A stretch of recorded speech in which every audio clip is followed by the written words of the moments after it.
Hi everyone, and welcome to our Future of Work discussion panel focused on leadership, collaboration and change, and part of our FutureWork.World launch. I'm Barry Winkless, CSO of CPL and head of the Future of Work Institute.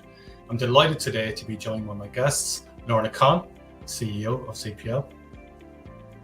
Hi Lorna. Hi Barry. Good to see you. Second guest, Antoinette Switzer, Senior Vice President of Human Resources at Arlo Technologies. Hi Barry. Hi Antoinette, great to see you. And finally, Johnny Sexton of Ireland and Leinster Rugby, and also part-time commercial manager with the Ardagh Group. Hi Barry, thanks for Hi Johnny, great to see you all guys. So we're all on the screen together now. It makes a fantastic picture, I must say. Okay, so that's the first thing. So we've made a good start. Lorna, I might start with you. We talk a lot and we hear a lot about this thing called the future of work, but I'd love to get your own personal perspective on what the future of work means to you personally, and what do you see as some of maybe the opportunities and challenges in the horizon from all perspectives, you know, maybe women in leadership or how you're going to run the organizations or all of that kind of stuff. What does it mean to you? Thanks, Barry. Well, look, I think to me, the future of work ultimately means more flexibility. I think it's a better mix of in-office and remote working practices. And I think ultimately it's going to allow for higher trust, higher productivity and happier employees, and, you know, a focus on measuring outputs as opposed to maybe the more traditional presenteeism approach will be a very welcome feature of the future of work. And I'm very optimistic about it for all of those reasons. And I believe one of the lasting consequences of COVID will be this new hybrid working model, which takes the very best of the old world of work and now this newer world of work as we emerge out of the pandemic. I think in terms of what I'm most concerned about, it's how we'll manage it from a practical perspective. You know, will we have the right technologies? Will we have the right office space to host hybrid teams?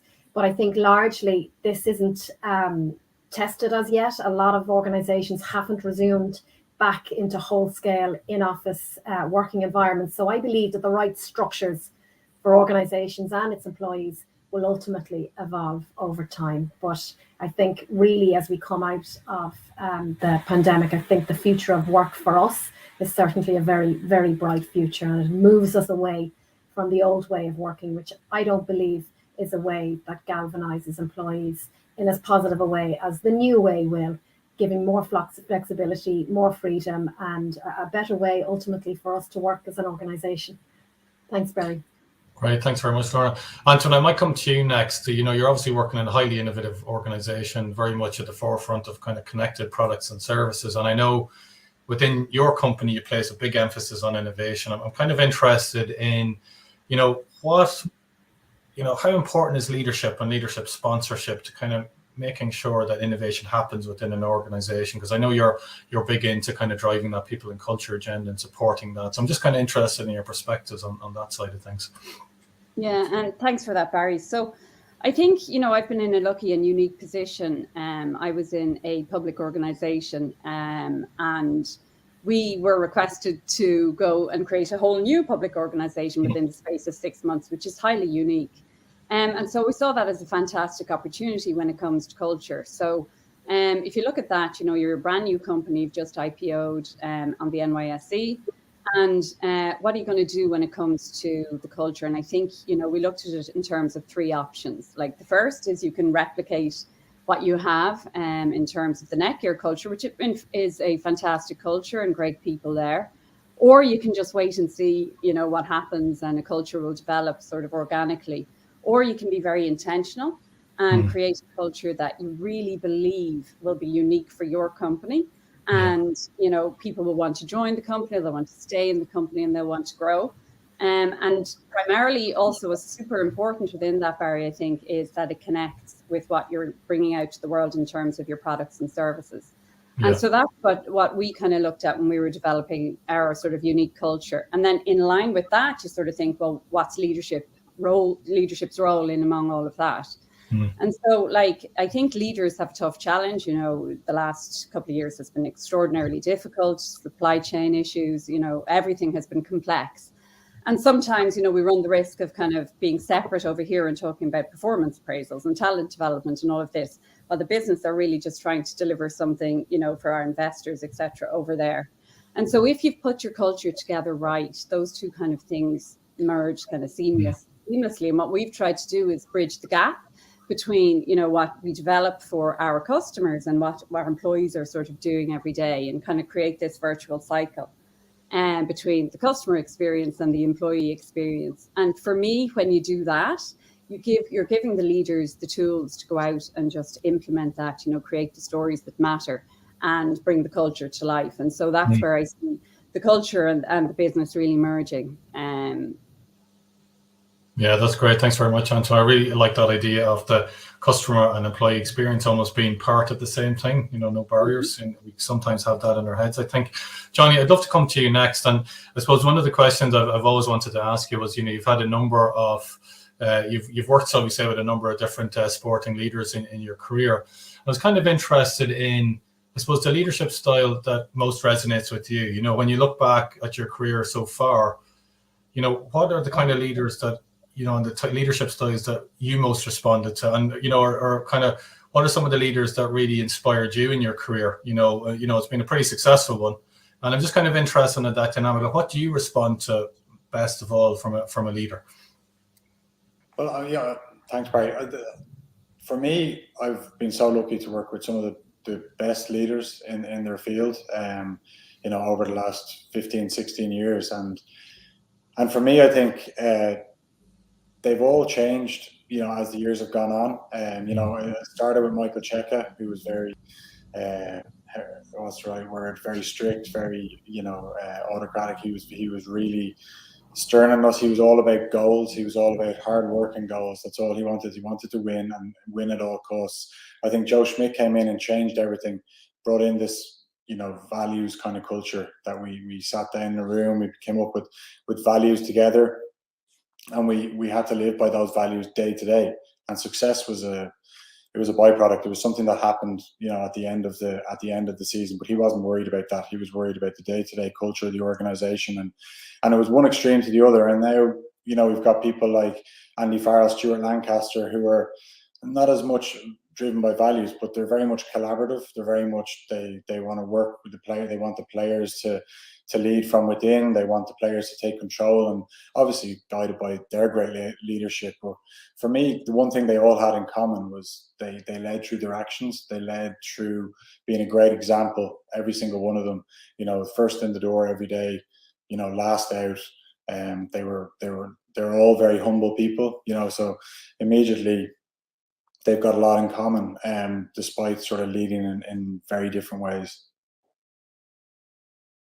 Great, thanks very much for that, Johnny. It's funny, I'm laughing at the realities of hybrid working. Somebody in my just outside my house has decided to dig a street up in front of me, so I wasn't aware of that, hence my mute. I was listening intently, so don't worry, Johnny.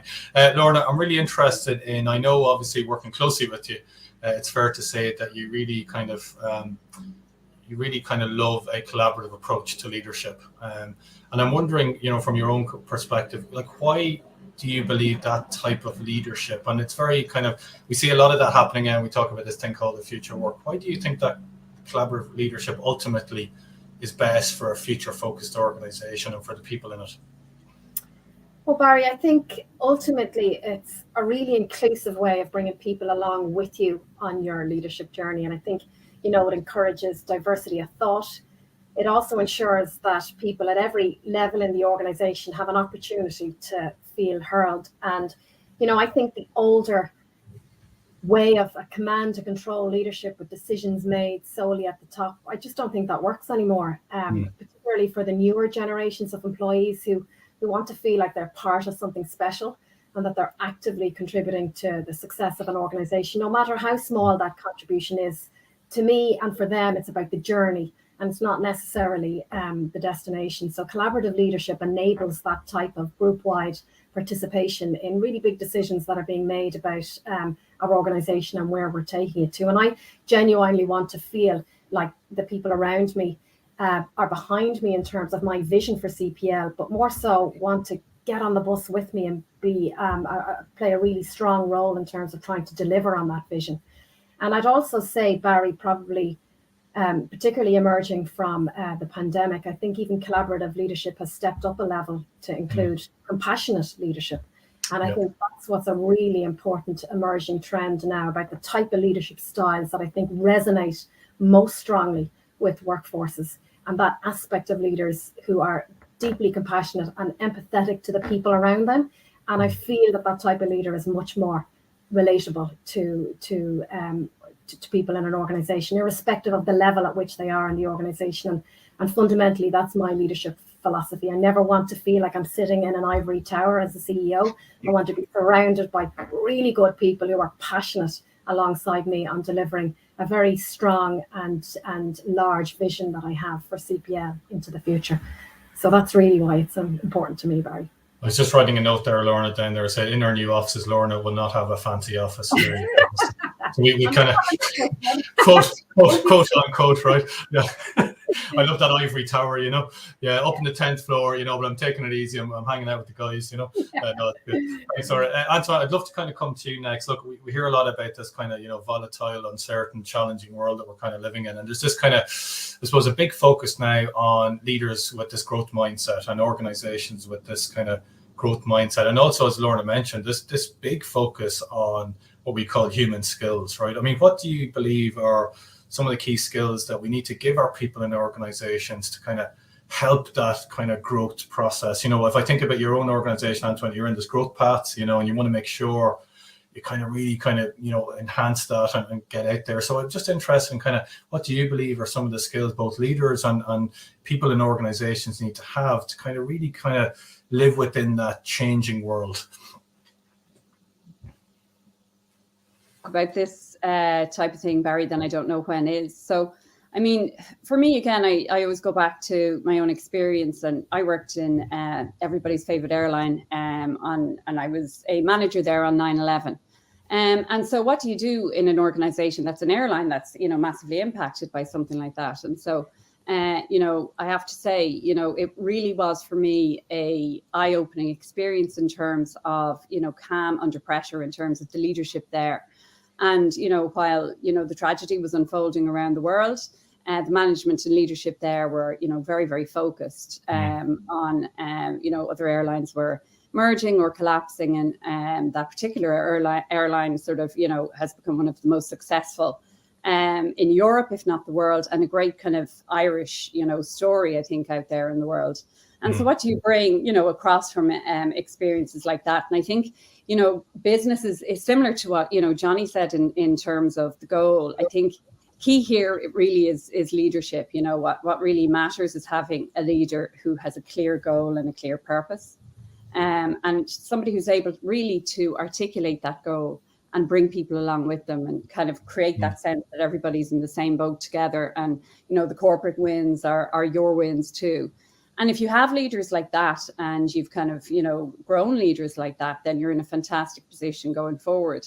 And then there's sort of key things that need to be in place as well, or key characteristics, I think. You know, things, there's a lot of planning that you actually can do. And then, you know, it comes to, I suppose, execution when certain things happen. But also kind of there are characteristics like trust. Everybody needs to work for a leader that they can trust and bring people along with them. You know, you want a leader that's admirable. It's extremely important, I think. And so, and in terms of that, I think, you know, once you have that kind of key purpose and everybody's behind the same goal, then no matter what's thrown at you, you know, you can win, you can be successful. And I've seen that throughout my career time and time again, you know, as I mentioned, in the airline and in two separate public companies now, and several different adverse situations, you know, where you have those key things in place, you're set up very well for success, I think. Yeah, that's great. Thanks very much for Antoinette. Johnny, I want to come kind of back to this whole idea of kind of growth and performance. And I suppose, you know, you've been involved in professional sport for a long time, and I'm kind of interested in some of your own strategies that you've adopted kind of to really maintain that physical and more importantly, kind of mental health, right, over your own challenging times, you know, and kind of what have you learned in that process? A huge amount, and often I've learned more through the setbacks and through the bad times than I have through the successes. But for me, one of the things, you have to have a growth mindset, you know, yourself. You need to want to learn. You need to want to get better day in, day out. And I think you need to you need to have people that drive you, definitely, and you need to be a driver of that with other people, and that's what a team is all about. And for me, my biggest challenge over the last, like I said, 15, 16 years has been to be present, like to be mindful and be in the moment. I'm great for sitting at dinner with my wife, my kids, and planning my day the next day, and not being actually where I'm meant to be. So that's my personality. I'm always trying to plan ahead, and that's my worst attribute as well as my best attribute. So for me, I got some great advice a few years ago with a guy called Gary Keegan, who worked with the Dublin football team and now with the Irish rugby team. And I was struggling in many areas of my performance and my life, and he asked me to sort of imagine me looking in at myself through my house, and in my house there's 4 windows, and each window was a certain area of your performance. So one is recovery, one is family life, one is you at training, and just what you want to see in yourself when you're in those moments. And again, it comes back to just being present in that. And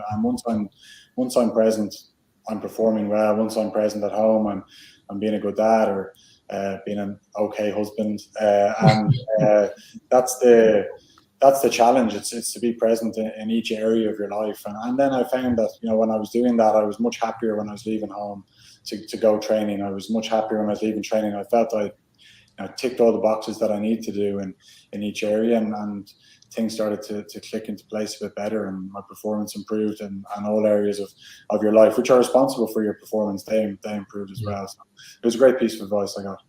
No, that's great. Thanks, Tony. My wife said to me there recently, Barry, as long as you're 1% better than okay, we'll all be okay. So I was kind of trying to read into that. I've still been trying to read into that for the last 2 weeks, Does that mean it's just I'm at the 50% mark, and if I get to 51, all of a sudden I'm decent? I'm still trying to get my head around that question. So anyway, so appreciate that, Johnny. But I'll look through my windows now and kind of reflect on myself. I think it's a definitely worthwhile exercise. Guys, I'd like to kind of open up the last question, I suppose, really, to all of you around the importance, I suppose, of teamwork and collaboration. And this gets thrown out a lot, but I'd kind of like to go a little bit deeper on that. And Lorna, I might start with you. I know you put a huge emphasis on collaboration, but also I know that you're very much focused on a values-based approach. And I'm kind of interested in your own views as a leader and how you drive collaboration, and maybe some examples of those practical values that you're trying to implement with your leadership team and the broader organization. Yeah, sure. Well, I think shared values ultimately keep us connected and unified in the ways in which we work together, how we treat each other, how we do business as an organization. And I think it also crucially tells us what behaviors aren't condoned. And I think an organization that has shared values at its core will react strongly and swiftly when these values are undermined. So it's the kind of the core or the nucleus of the organization is the values that we live and breathe and abide by all day, every day. And I think it says a lot about an organization, the level of shared value or values that exists across an organization. I think in terms of like a real world value that I would certainly subscribe to is a can-do positive attitude. I love looking at the world through the lens of a glass is half full, and my philosophy always has been, if there's a will, there's a way. And for me, I look at obstacles as challenges to be overcome rather than as a reason not to do something. So as a value, I really place a lot of emphasis on this, particularly in the context of CPL, when we've got such large and lofty aspirations in terms of growth for the next 5 years. And for me, having that positive attitude, it has a multiplier effect, and I believe people lean into that energy and are mobilized and galvanized by it. So I think that's one real world value, Barry, that I would certainly place a lot of emphasis on, amongst others. Thanks very much, Lorna. Antoinette, I might come to you next, and I'm kind of, if I think about the organization you're currently working with, you're almost continuously going through a period of growth and change, and I'm kind of interested in your own perspectives on how teams, leadership teams or otherwise, kind of help you through those changes, help you through that kind of constant kind of growth mode.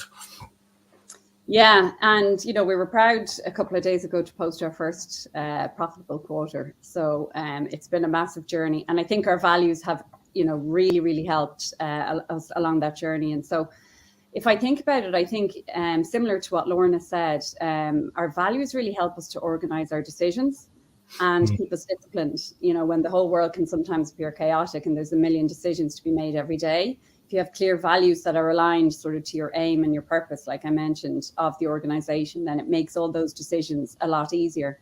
And I think, Barry, for us, and as a public company, and you know, in many walks of life, even at home here with the kids, etc., I think our shared values really help in decision making on a day-to-day basis, because it can be tempting to make short-term decisions that can have a bit of a negative impact in the longer term. And so it helps us to kind of create the future, all the while we need to deliver right now. So and I could give, like what Lorna said, you know, I could give, you know, many examples of where, you know, really thinking about our values in the past and what they mean in terms of what we're trying to deliver out to the world, which ultimately for us is, you know, peace of mind to our customers and connecting them and giving them the right to feel safe in their homes.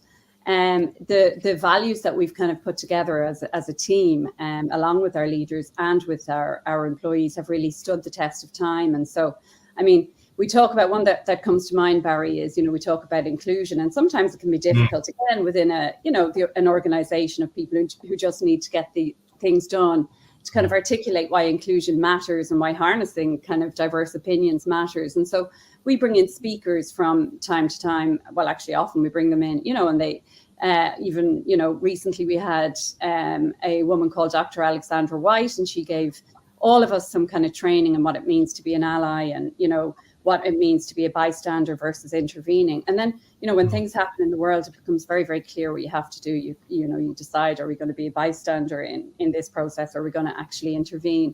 And we've seen, you know, we've kind of carried out multiple kind of, you know, the fires in California. We did a big fundraiser for those. Other things that we've been able to rally around that have happened in the world and been really important. So, you know, our values have been critical to us. That's great. Thanks very much for that. Johnny, I'm interested in you. At any one time, you might be playing, you know, with a couple of different teams. And I suppose from your own experience, how has your team and your teammates kind of brought you along, maybe, you know, through times of transition and change? You know, how have they helped you personally, you know, to kind of be better ultimately? Yeah, well, your teammates are the ones that you value the most. You know, they're the people that you go to work day in, day out with. When they say something to you, you listen more than, you know, when the coach says something, you know, and well, it's, you know, with the greatest respect, you know, we obviously listen to our coaches, but, you know, if someone tapped me on the shoulder and said, listen, I think you could do this a little bit better, you know, it really takes you back, and you go, wow, yeah, and like if he's saying it, then he really must mean it. You know, and I suppose the greatest teams I've been involved with, we've always had a great leader. We've always had a great coach or manager, whatever you want to call them, that have led from the top, and they've led by example. The best teams that I've been involved with have had that, but they've also had a leadership group underneath it. And, you know, Stuart Lancaster calls them like the guardians of the culture of the organization. You know, they're the ones that really, they almost have to be up there with the coach or the manager in terms of how they lead by example and drive standards. And often it can be a tough place to be, because, you know, you have to be the bad guy sometimes. You've got to tell people honestly what's going on, and you got to have your finger on the pulse, of course, and realize the mood of the group. And I think one thing that I've changed over the years has been how I do that. You know, I feel, I'd like to think anyway, that I've come full circle in terms of, you know, if something's not quite right, instead of maybe flying off the handle or, you know, having a go at someone, you know, in front of everyone, it's to maybe realize, well, what's that person going through? You know, that person that made a mistake, what's he, you know, put an arm around them and say, what's going on? Why aren't you, you know, living up to the standards that we've said? Why aren't you, why are you being a little bit sloppy in around your detail? And they might have something going on in their personal life that they need a bit of help with. And so that's where it's sort of the balancing act. And Andy Farrell often says to me, you got to be a chameleon to yourself. Like, you got to be able to change 1 minute to be slightly different to someone else. And that kind of goes against everything you stand for, but, you know, that's what good leadership is at times. Yeah, no, it's great. Thanks very much, Johnny. And believe it or not, guys, we've come to the end of our discussion, which seems a bit quick and a bit unreal. But I suppose I'd like to really take this opportunity to thank you all. Thank you, Johnny, Antoinette, and Lorna, for being part of this panel discussion. I'd ask everybody out there listening to this to stay tuned to find out more about FutureWork.World, our convergent network, where we'll explore and design the future of work together. So with that, I'd like to thank you, Lorna. Thank you very much. I'd like to thank you, Antoinette. And thank you very much indeed, Johnny. It's always a pleasure to see you all. And thank you for your fantastic insights and perspectives. Thanks, guys. Thanks, Barry. Thanks, everyone. Thanks, guys. Thanks, Barry. Thanks, Barry.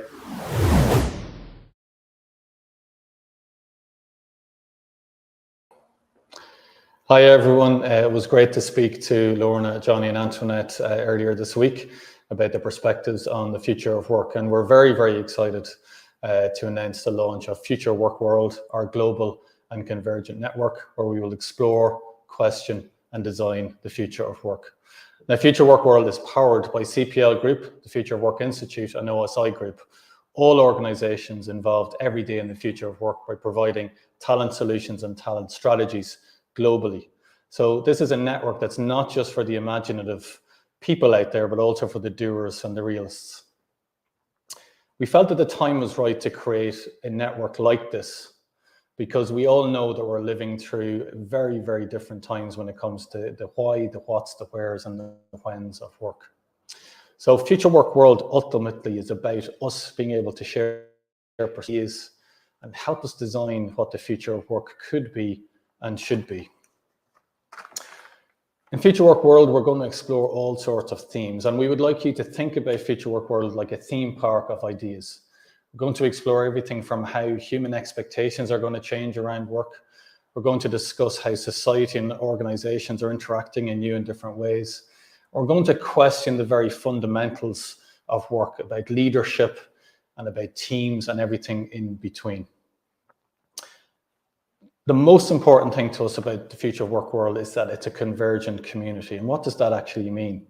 That means that most real innovation comes from ideas from disparate places. And the whole purpose of the future work world is to share diverse ideas and to hear disparate voices so we can come to new perspectives and new inspirations. So what is it all about? What is Future Work World is all about, and what will people receive when it comes to Future Work World? Well, we're going to have a number of things that are exciting. One is we're going to have a number of themed hackathons where we'll dissect all of the important elements around work and really think about what it all means.